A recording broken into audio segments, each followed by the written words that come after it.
지금 현재 제가 봤을 때는 그 각종 인사들 중에서 가장 내부적으로 대놓고 반발하는 게 전 검찰이라고 봐요. 맞아요. 일부 인사들이 지금 나서고 있잖아요. 그 이완규 같은 경우는 뭐 이런 거죠. 윤석열 서울중앙지검장의 임명이 재청권을 제대로 행사한 거냐. 이게 어떻게 된 거냐면 인사권자는 대통령인데 그 인사권을 발휘할 수 있게 제청해주는 사람이 법무부 장관인 거거든요. 예, 맞습니다. 근데 법무부 장관 자리가 비어 있어. 예, 공석이죠. 그래서 법무부 차관이 그걸 대신 했단 말이에요. 네. 거기에 대한 딴지를 걸어요. 그 이완규가 예전에 노무현 대통령과의 검사들과의 대화에서도 딴지 걸었다는 바로 예, 그 인물. 맞아요. 예. 이 부분이 법무부 장관이 없기 때문에 누가 인사제청을 했느냐라고 딴지를 걸었는데 공식적으로 청와대가 반응을 했어요. 장관이 없지만 차관이 퇴임 전에 제청을 했고 장관이 제청권자가 없을 경우에 차관한테 제청을 받는 것은 해도 되고 안 해도 되고 하는 임의 사항이기 때문에 큰 문제 없다. 그리고 우리는 차관한테 제청을 받았다라고 한마디에 끝내버렸죠. 더 이상 딴지를 못 거는 거죠. 거기에 대해서는.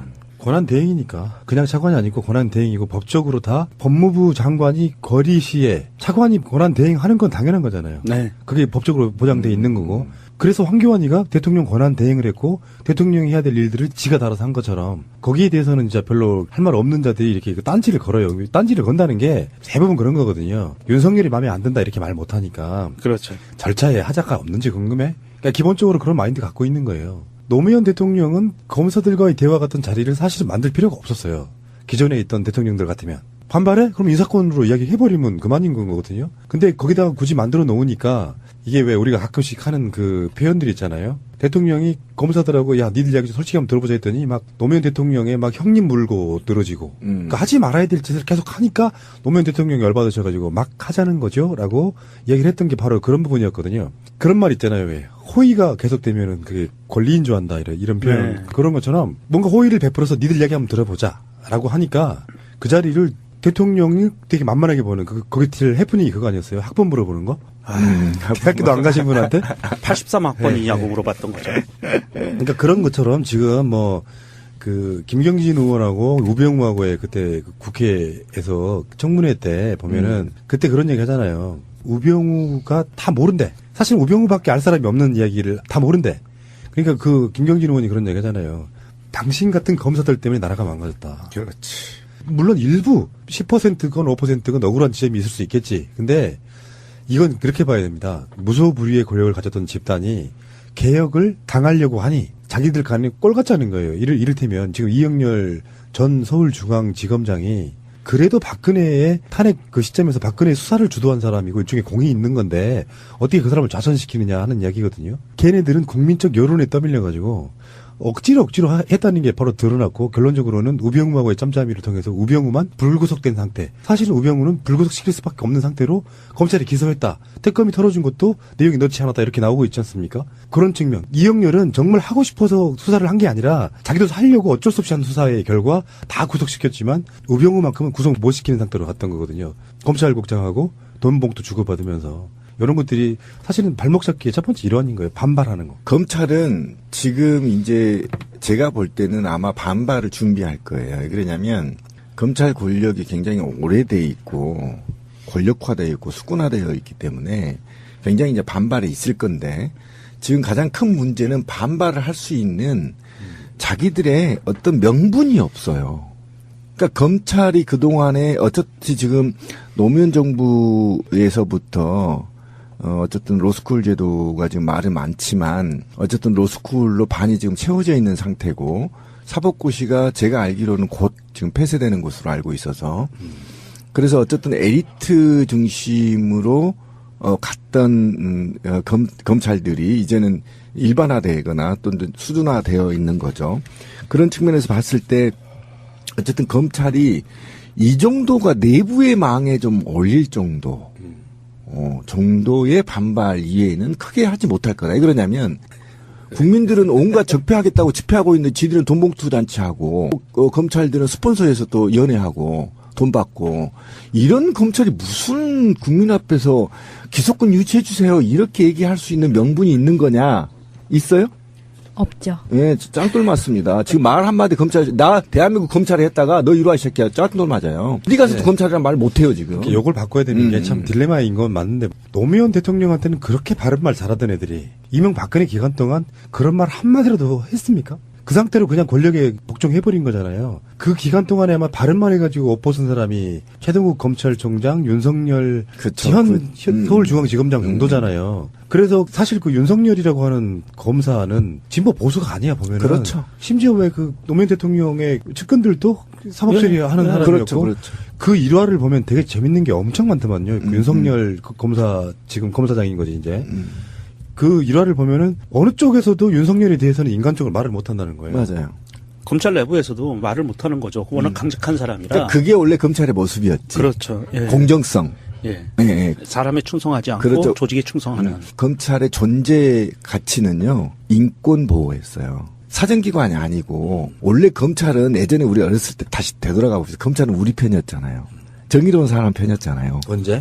어렸을 때 검찰을 배울 때 그렇게 배우잖아요. 아, 배울 때. 네, 예를 들면, 교과서에는 그러니까 피해자의 편인 거야, 검찰은 항상. 지금도 마찬가지죠. 피해자 편인 거잖아요. 가해자는 변호사가 필요한 거고, 피해자는 변호사가 필요 없듯이, 어쨌든, 검찰은 항상 정의로움의 상징이었단 말이에요. 잘 기억해 보세요, 어렸을 때. 근데 지금은, 검찰이 그 정의로움이라는 이미지가 사라지고, 그렇지. 악마 같은 생각이 들잖아요. 권력의 개. 예. 걔뿐만 아니라 스스로도 악을 창출해내. 난 그 윤석열이 대단하다고 느끼는 게요. 보통은 윤석열 지검장이 기습하게 하니 다 물러나야 된다고 생각하는 분위기가 있잖아요. 그보다 더 심각한 거는 뭐냐면은 정권이 알아서 그냥 그 댓글 국정원 수사 소신껏 했다고 찍어냈잖아. 그렇지. 그래서 이제 한직으로만 보내잖아요. 뭐 대부분 다 옷을 벗거든요. 근데 이분이 그 국회에 나와서 했던 말 중에 그런 거 있었어. 나는 조직을 사랑한다. 뭐 특정 사람에게 충성하지 않는다. 그래서 왜 다 옷 벗고 나와가지고 검찰 그냥 쓰레기 되게 내버려 두는 게 아니고 막 온갖 모욕을 당하면서도 한직으로 돌아요. 그러다가 여기까지 자기 조직을 지키잖아요. 나는 이게 대단하다고 보는 거예요. 예, 맞아요. 쉽지 않을 건데. 그때 당시에 윤석열 검사가 그렇게 찍혀서 한직으로 내려갈 때 우리 쪽에 있는 유명하신 분이 그런 얘기를 했어요. 옷 벗지 말고 끝까지 버텨라. 맞아. 끝까지 버텨다. 기억나네. 예, 그랬었어요. 그래서 이런 날이 오면 검찰을 제자리로 돌려놓을 수 있는 사람이 되다오라 그런 이제 의미의 이야기였는데 그것이 제대로 먹혀 들어갔고요.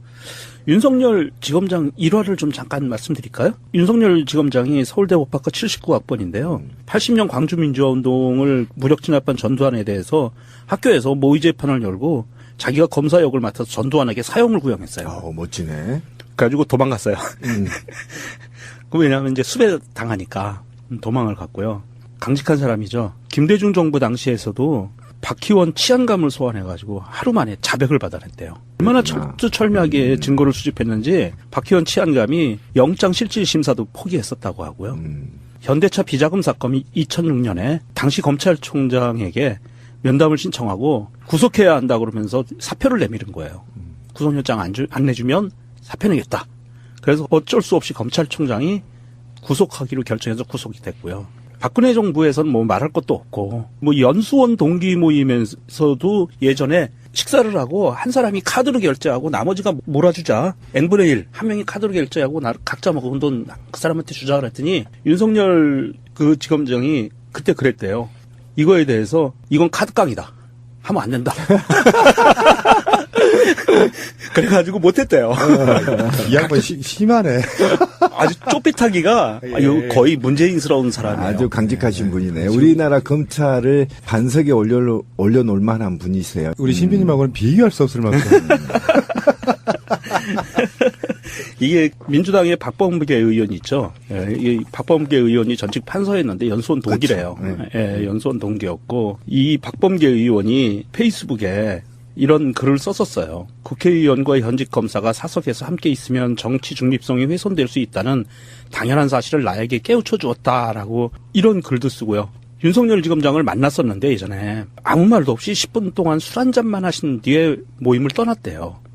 그리고 나서 이 박범계 의원이 자기가 이걸 쓴 거예요. 아, 윤석열이 나에게 국회의원과 검사가 한 자리에 있으면 무슨 말이 나올 수 있구나라는 걸 몸으로 보여줬다. 그러니까 이 정도로 강직하고 깨끗한 사람이기 때문에 누구도 그 윤석열 지검장에 대해서는 건드리기가 힘들죠. 예, 윤석열 찬양 방송을 할까요?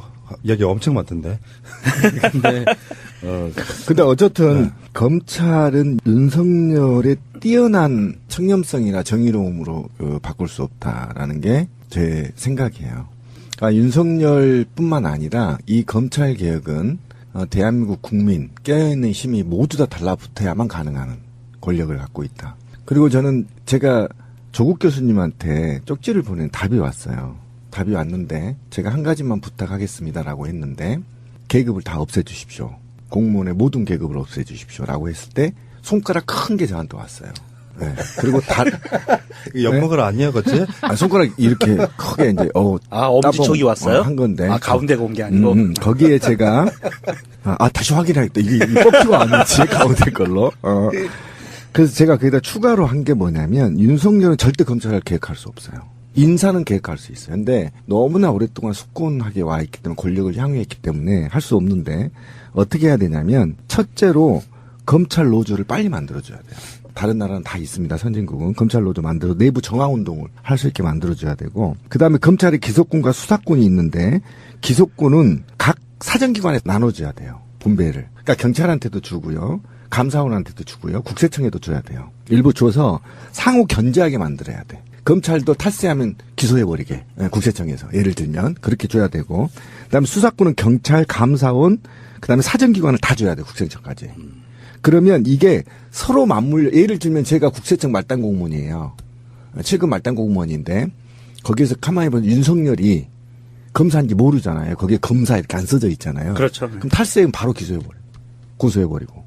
그러니까 그런 식으로 상호 작용을 해야 된단 말이죠. 그래서 그런 전반적인 것을 좀 요구를 다시 제가 했어요. 했더니 또 이게 따봉이 안 왔어요. 아직까지. 사실 대한민국 검찰은 무소불위의 권력이었어요. 무섭습니다. 예, 검찰을 견제할 수 있는 시스템이 전혀 없습니다. 전무후무했죠. 그러니까 단지 단 하나 대통령으로부터만 견제받을 수 있는데 그러다 보니까 대통령의 뜻에만 따르는 사람을 쫓아가는 조직이 돼버렸어요.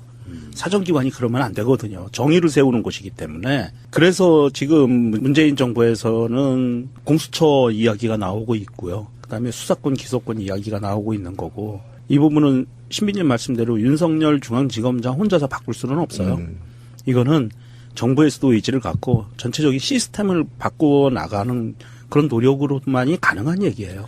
이게 지금 논란거리가 이제 이렇게 번지려고 해요. 굳이 한다 그러면 대통령이 검찰을 수사지휘하는 모양새처럼 됐다. 정권이 검찰은 독립적인 것을 유지해야 되는데 거기에 개입하는 모양새가 됐다라고 몰고 가려고 해요. 예, 그렇죠. 근데 대통령은 인사권자잖아요. 예. 그러니까 이거는 논란거리가 어떻게 될 수 있냐면 그렇다고 대통령이 바보야? 자기가 갖고 있는 국정 운영 방향이 있는데 그러면 검찰 자체가 기존에 워낙에 독립적이었고 권력에 종속되지 않았다면 상관이 없죠. 거기에다 그냥 알아서 인사만 해주면 지들이 알아서 하니까. 근데 지금하고 제가 말씀드린 것처럼 노무현 대통령 돌아가시는 사실상 계기가 된 것도 알고 보면 검찰들이 장난친 거랑 상관이 연관이 있는 거잖아요. 그러니까 우리들 세력의 입장에서 보면은 그 검찰이 개혁되지 않으면 사실은 어떤 개혁도 의미가 없는 가장 첫 번째 개혁 대상인 게 검찰인데. 예, 맞아요. 그러면 인사권자가 인사도 안 하면서 거기를 어떻게 그걸 바꿔냅니까? 그러니까 이제 뭐 공수처 같은 거는 이제 시스템적으로 조금 견제하는 장치인 것이고 결론적으로 말해서 노무현 대통령 때 나름 실패했던 게 아까 말씀드린 것처럼 굳이 안 해도 되는 거를 검사들과 앉아가지고 이야기하다 보니 걔네들은 대통령이란 자리가 하나도 안 무서운 놈들 그 정도였던 거잖아요. 그러니까 이 사람들이 어느 정도 검찰이 정치적 안정을 찾을 때까지는 그래서 난 윤석열을 임명했다고 봐요. 윤석열이 꼭 상징적으로 윤석열이 검찰 전체를 개혁할 사람은 아니지만 노무현 대통령의 측근도 수사를 강력하게 할 정도의 인물이 되니까 거기에 대해서는 딴지를 못 거는 거거든요. 그렇죠. 양측이 다 딴지를 못 거는 거죠. 가장 상징적인 곳이 서울중앙지검이니까 이쪽이든 저쪽이든 죄 있는 사람은 니들이 알아서 수사해. 우리는 간섭 안 할게 하고 그런 식의 통제랄까요? 개입은 해주는 거죠.